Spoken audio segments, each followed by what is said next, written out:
आज हम डिस्कस करने जा रहे हैं। हमें एक क्वेश्चन दिया है, सिंप्लीफाई द फॉलोइंग ग्रामर। ये हमें ग्रामर दी हुई है, इसको हमें सिंप्लीफाई करना है। तो इस ग्रामर को सिंप्लीफाई करने के लिए हमारे पास क्या स्टेप होते हैं? 3 स्टेप होते हैं। सबसे पहला step removal of null production. Null हमारा इस तरीके से भी लिखा हो सकता है, इस तरीके से भी, इस तरीके से भी, कैसे भी रिप्रेजेंट किया जा सकता है। यहाँ पर क्वेश्चन में आप साइन की जगह मैं ये वाला सिंबल यूज कर लूं या फिर ये वाला लैम्डा लिख लूं, सेम ही चीज है, ठीक है। रिमूवल ऑफ नल प्रोडक्शन सबसे पहला स्टेप में यूज करना है। सेकेंड स्टेप हमारा है removal of unit production. Third step हमारा है रिमूवल ऑफ यूजलेस सिंबल्स। तो पहले स्टेप की बात करें, रिमूवल ऑफ नल प्रोडक्शन। सबसे पहले नल प्रोडक्शन होता है क्या है, हमें ये पता होना चाहिए। नल प्रोडक्शन क्या होता है? नॉन टर्मिनल या फिर कोई वेरिएबल अगर नल को रिप्रेजेंट कर रहा है तो उसे बोलते हैं हम लोग नल वेरिएबल। हमें ये फाइंड आउट करना है। पहले नल वेरिएबल को फाइंड आउट करेंगे, फिर उसे रिमूव करेंगे। तो यहाँ पर देखिए हमने W1 लिखा, W1 इक्वल टू ए जो हमारा है, ए क्या कर रहा है? नल को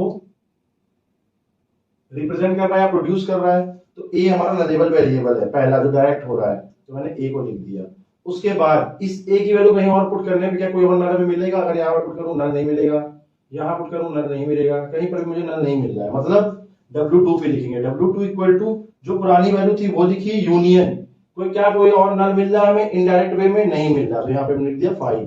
तो ए यहाँ पर था सेट, यहाँ पर ए, तो कंडीशन क्या हो गई? इक्वल हो गई W1 इक्वल टू W2। यानी यहाँ पर एक चीज समझ में आ गई हमें कि ए हमारा क्या है? नलेबल वेरिएबल है। अच्छा, construct the new production P dash. जो प्रोडक्शन थे हमारे, वो प्रोडक्शन हमने पहले एज इट इज रखे। S tends to AB, S tends to AB लिखा, फिर S tends to small a लिखा, A टेंड्स टू AA लिखा, नल हट जाएगा, B टेंड्स टू BB लिखा और कैपिटल C लिखा, C tends to small c और D tends to small d। उसके बाद नलेबल वेरिएबल हमारा क्या था? A था। तो यहां पर हम नल पुट करेंगे, इसकी जगह हम नल पुट करेंगे। जब A की जगह नल पुट करेंगे तो नल डॉट B। किसी का भी अगर हम मल्टीप्लाई कराते हैं, कॉन्केटिनेशन करते हैं नल के साथ, तो हमें वो वैल्यू सेम मिलती है। यहाँ पर हम नल पुट करेंगे तो हमें क्या मिल जाएगा? B मिल जाएगा। तो B हमने लिख दिया। यहाँ पर देखिए A nullable variable right side में, तो यहाँ पर हम नल पुट करेंगे तो A डॉट आप साइलेंट या फिर नल, तो हमें यहाँ क्या मिलेगा? कैपिटल A की वैल्यू नल है तो स्मॉल a मिल जाएगा, कैपिटल A की वैल्यू से नल रखेंगे तो A डॉट नल, यहाँ पर स्मॉल a मिल जाएगा। तो ये वाले जो हमारा प्रोडक्शंस आए हैं, सेट ऑफ न्यू प्रोडक्शन, यहाँ पर हमारा ग्रामर से नल रिमूव हो गया। अब इस प्रोडक्शन पे हम लोग क्या अप्लाई करेंगे? Unit production, removal of unit production. सबसे पहले यूनिट प्रोडक्शन होता है क्या, हमें ये पता होना चाहिए। जब यूनिट प्रोडक्शन क्या हमें पता होगा तभी तो हम रिमूव करेंगे। तो राइट साइड में अगर सिंगल वेरिएबल यानी राइट साइड में अगर सिंगल कैपिटल वैल्यू कहीं पर भी दिखती है तो वो हमारा यूनिट प्रोडक्शन होता है। यहां पर आ जाए, ये B हमारा क्या है? यूनिट प्रोडक्शन है। ये C कैपिटल C हमारा क्या है? यूनिट प्रोडक्शन है। मतलब इस पूरी ग्रामर में जो ग्रामर आई है हमारी, इस पूरी ग्रामर में B और C नल प्रोडक्शन है, यानी हमें इसे रिमूव करना है। अब बात करें रिमूव करने की नल प्रोडक्शन को, तो हमारे पास क्या स्टेप्स होते हैं? हमारे वेरिएबल क्या क्या है यहाँ पर देखेंगे, हमें इस ग्रामर पे देखेंगे, ठीक है। अपडेटेड ग्रामर हमारी ये आई है नल के बाद, तो इस पे देखेंगे वेरिएबल क्या क्या है? S A B C और D। यानी इन सबके लिए हमें सेट वाला जो कॉन्सेप्ट है उस हिसाब से लिखना होगा कौन कौन से प्रोडक्शन जो है वो यूनिट प्रोडक्शन को प्रोड्यूस कर रहे हैं। अगर हम सबसे पहले W0S की बात करें, W0S में आपका क्या है?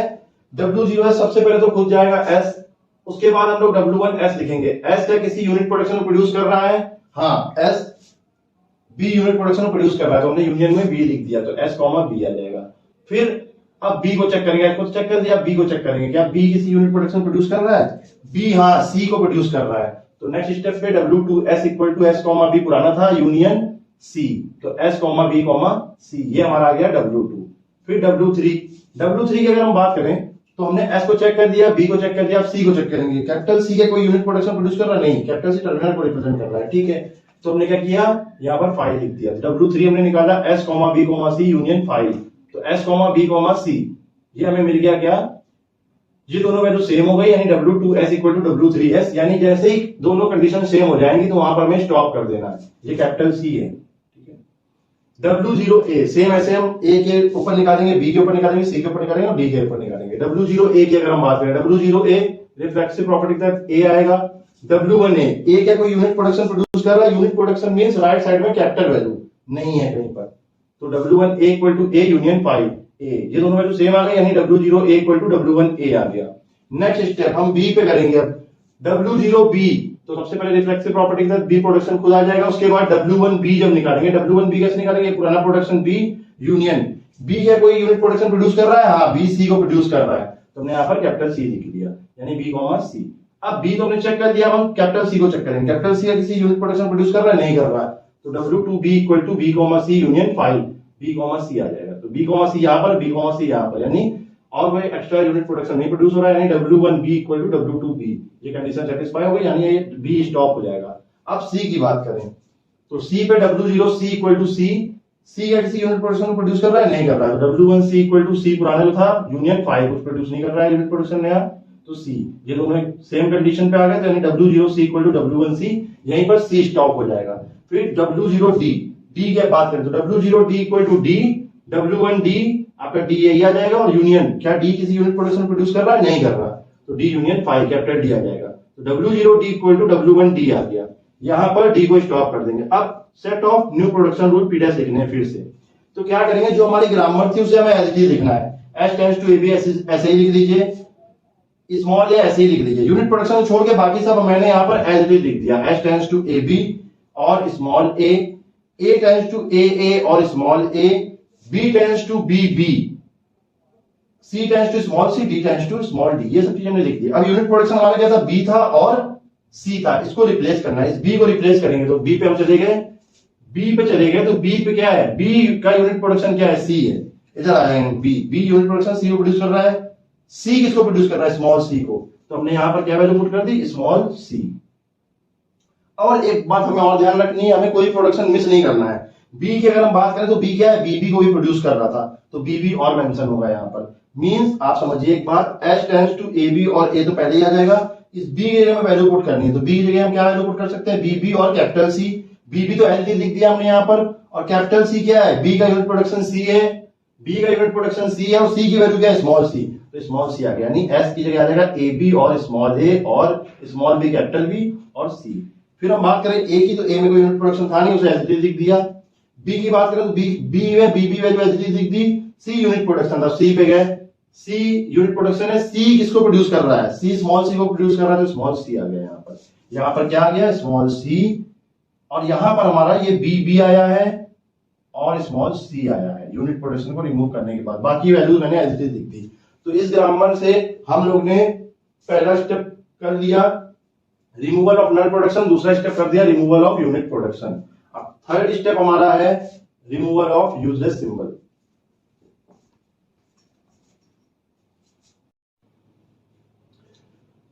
हमने दो स्टेप बात कर दी थी। पहले स्टेप हमने removal of null production find out कर लिया था, उसके बाद हमने प्रोडक्शन फाइंड आउट किए थे, फिर उस प्रोडक्शन में हम लोग ने removal of unit production apply किया था, उसके बाद हमारा ये प्रोडक्शन बना।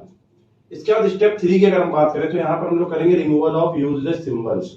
रिमूवल ऑफ यूजलेस सिंबल्स को हम लोग रिमूव करेंगे ग्रामर से। सबसे पहला स्टेप, इसके अंदर दो स्टेप होते हैं। Step 1 eliminating of non generating symbols. Number A, सबसे पहले हम लोग क्या प्रोडक्शन यूज करेंगे? Construction of generating symbols. ऐसे कौन कौन से सिंबल्स हैं जो टर्मिनल को जनरेट कर रहे हैं, यानी स्ट्रिंग को जनरेट कर रहे हैं? यहाँ पे आ जाओ, एस स्मॉल सी को जनरेट कर रहा है, यानी टर्मिनल को जनरेट कर रहा है। ए स्मॉल ए को जनरेट कर रहा है, यानी ए बी टर्मिनल को जनरेट कर रहा है।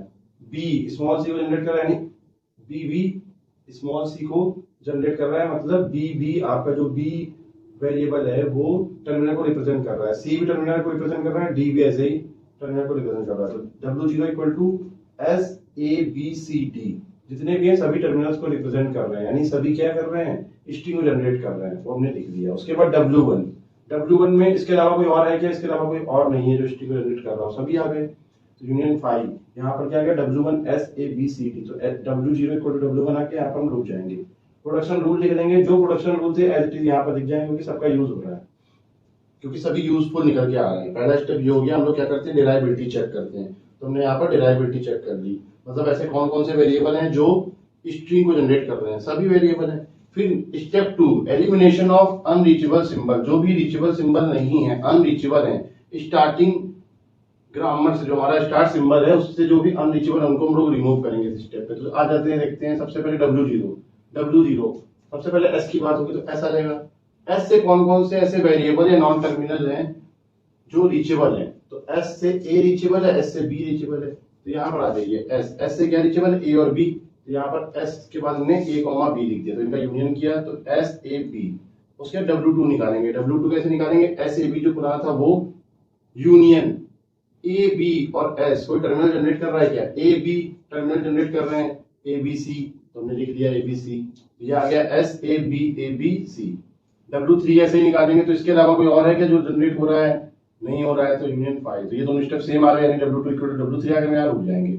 उसके बाद हम नॉन टर्मिनल का या फिर वेरिएबल का कॉम्बिनेशन निकालेंगे। वो कैसे निकलेगा? जो हमारी ये वैल्यू है SAB, वेरिएबल टर्मिनल का जो कॉम्बिनेशन है ये, इसका इंटरसेक्शन करेंगे जो हमारा वेरिएबल का कॉम्बिनेशन है उससे, तो हमारा क्या जाएगा? SAB मींस S से हम A रीचेबल है और S से हम B रीचेबल है।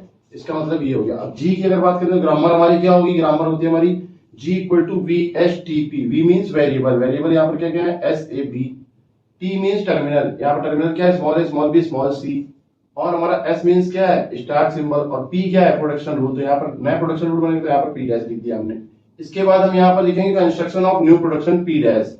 अब यहाँ पर आप देखो तो S से A रीचेबल है और S से B रीचेबल है, S से A रीचेबल है, S से B रीचेबल है, S से C और D रीचेबल ही नहीं है। रीचेबिलिटी चेक कर रहे हैं ओवरऑल यहाँ पर, तो S से C और D रीचेबल नहीं, तो C और D प्रोडक्शन जो है, ये दोनों प्रोडक्शन यहाँ से हट जाएंगे। तो हमारा क्या आएगा? S टेंड्स टू AB और स्मॉल a, BB और small c, A tends to AA और small a, B tends to BB और स्मॉल c।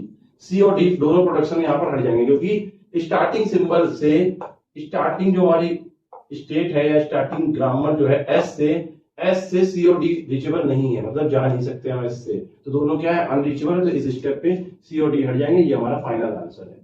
Thank you.